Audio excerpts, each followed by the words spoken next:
Mariée de force à un homme riche, elle découvre que l'argent ne sauve pas les cœurs. Partie 2. Le premier jour. Sénabou poussa la porte de la grande maison blanche. Le carrelage brillait sous ses pieds. Quand Sénabou posa son pied dans la maison de Boubacar, tout de suite, elle sentit l'odeur de l'ennemi. La maison était grande, oui. Mais froide. Pas une maison où l'on se sent aimé. Plutôt une maison où chaque mur semble écouter pour mieux juger. À peine avait-elle franchi la porte que la belle-mère Mariama arriva. Une femme grande, sophistiquée, très digne et imposante, sèche, au regard aussi tranchant qu'une lame. Elle la détailla de la tête aux pieds, puis lança froidement: « C'est donc toi la fille qu'on a ramassée ?»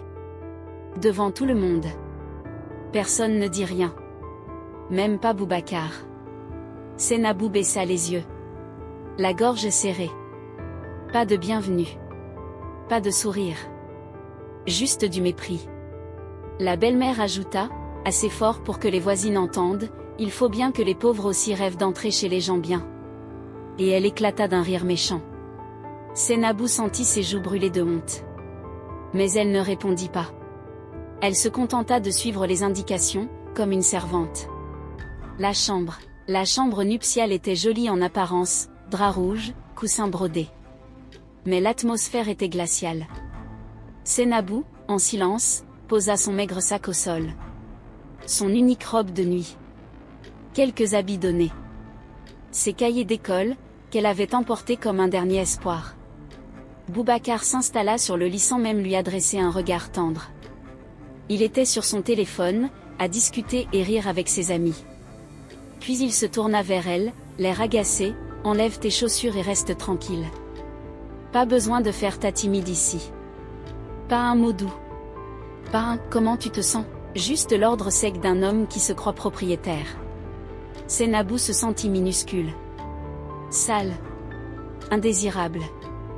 Elle s'assit sur le bord du lit, droite comme un bâton, sans oser bouger. Cette nuit-là, il ne lui parla même pas. Il s'endormit, tourné de l'autre côté. Et elle passa la nuit à pleurer en silence, sans que personne ne l'entende. Le lendemain matin. Pas de réveil doux.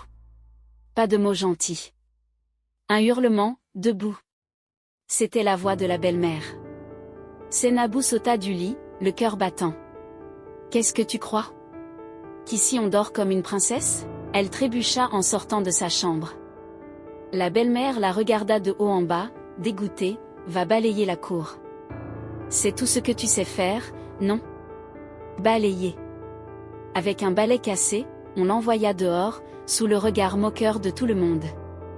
Pas d'explication. Pas d'aide. Juste des critiques, des moqueries, des ordres secs. Chaque fois qu'elle faisait un geste, c'était: Pas comme ça, idiote. Tu veux empoisonner ton mari ou quoi? Chez toi vous mangez comme des chiens, hein?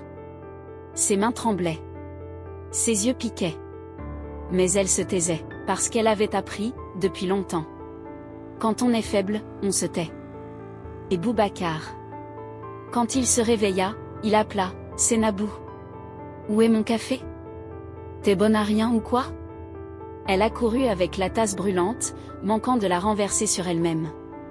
Il prit la tasse sans un merci, sans un regard. Puis, en croisant Aminata, il lança: Je comprends pourquoi elle coûtait si peu cher.